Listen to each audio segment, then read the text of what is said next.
Welcome everyone to today's explainer. Okay, let's dive into this. We are completely decoding Jupiter in the ascendant.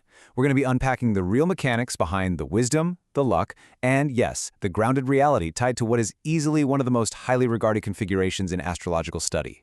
We're talking incredible benefits, but also some vital and sometimes pretty challenging life lessons. So let's get right to it. I want you to start by just asking yourself, do you have the universe's ultimate shield? Or think about the people in your life for a second. Do you know someone who literally always seems to bounce back? You know, someone who walks into a crowded room and just instantly brings this sense of calm, natural authority. Someone who always, without fail, seems to have a safety net catch them right when they fall. Well, as we'll see today, these aren't just random personality quirks. In specific astrological traditions, they are the absolute hallmarks of a very specific celestial alignment. All right, Section 1, the power of Jupiter. Before we look at the wider impacts, we really need to establish the baseline energy here. Within Bhrigu Nandi Nadi and traditional Vedic astrology, having Jupiter sitting right there in the first house, the ascendant, is considered one of the absolute most beneficial placements you could possibly ask for. It's essentially the jackpot for personal growth. When Jupiter sits there, it grants this incredible package deal: profound wisdom, continuous growth, deep optimism, spirituality, and what is so often described as literal divine protection. The native walks around with a naturally positive aura, and they just earn respect from others almost effortlessly. Moving on to Section 2, the wise and optimistic mind. So what is their inner halo actually made of? Like, how are they processing life today? Well, the core of this personality is deeply, deeply philosophical. Individuals with Jupiter in the first house are naturally wired to seek knowledge and truth. They aren't just looking for those easy surface-level answers. They're constantly hunting for a higher understanding of life. And this naturally pulls them straight towards spirituality and morality. It's like they have this built-in ethical framework. They genuinely want to do the right thing, and they really want to understand the deeper why behind the whole human experience.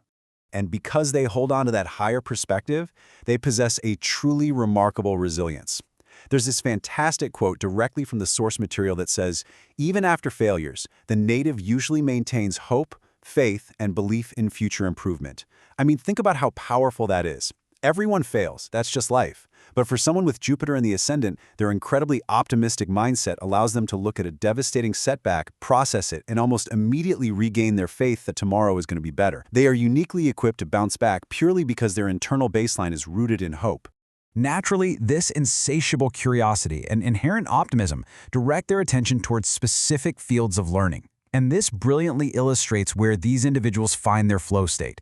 They feel deeply drawn towards subjects that try to answer the big questions. We're talking religion, philosophy, teaching, astrology itself, the study of old scriptures, counseling, and all sorts of spiritual studies. And the best part? They don't just want to learn these things to hoard the knowledge for themselves. As we'll see in just a second, they are absolutely compelled to share this wisdom with the world. Which brings us to Section 3, luck, leadership, and life path. So how does a highly philosophical, hyper-optimistic mindset actually translate into the real external world? Well, we mentioned earlier that they possess a sort of ultimate shield, and here is where that manifests into highly tangible luck. In the source material, this is explicitly described as strong luck and divine protection. It means that when things go sideways, when really difficult situations pop up, this placement acts as a buffer. They frequently experience completely unexpected support during major life events. It's that wild feeling of the exact right person stepping in at the exact right time, or a sudden golden opportunity appearing just when literally every door seemed locked. It's a literal safety net woven right into their life path. Furthermore, society tends to reflect their inner goodness right back at them. Because they're so driven by morality and optimism, they offer this wonderfully pleasant and comforting presence to pretty much everyone they meet. People view them as extremely reliable, grounded, mature, and ethically sound. They are known for their warmth, their humility, their kindness, and a huge amount of emotional generosity. Honestly, if you were going through a really hard time, this is exactly the person you want to sit down and have a cup of coffee with. And because of this, they accumulate immense social respect. This natural ability to comfort and guide others directly influences their professional lives too. So, the crucial point is that career success for these individuals is almost always intrinsically tied to their knowledge and their strong ethics. Because they naturally guide, mentor, and inspire others through their own wisdom and life experience, they absolutely thrive in specific careers. They make phenomenal educators and teachers, They excel in law and finance, where ethical structuring is absolutely key, and they completely dominate in consulting, advisory roles, and management, mostly because people just naturally trust their judgment and genuinely want to follow their lead.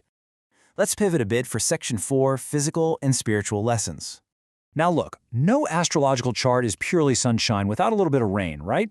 We need a grounded reality check here to look at the caveats that come with holding all this massive Jupiter energy.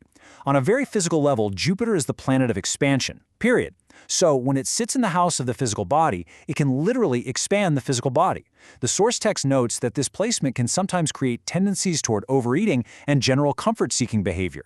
Because they are so incredibly warm and emotionally generous, they can sometimes overindulge in the simple comforts of the earthly world, which often results in gradual weight gain later in life. It's actually a fascinating reminder that even the luckiest, most spiritually protected charts come with very human physical challenges to navigate. But you know, the true challenge here isn't just physical, it's spiritual. And this brings us to a really crucial comparison. The native's ultimate superpower is boundless optimism, maintaining that hope and faith after a failure. But to balance this out, their ultimate spiritual lesson is grounded humility. Over time, Jupiter teaches these individuals a vital, hard-hitting lesson. Having profound wisdom just isn't enough on its own. Actually, scratch that. It can be detrimental if it's not balanced. That wisdom must remain balanced with absolute humility, deep compassion, and most importantly, a practical understanding of the real world.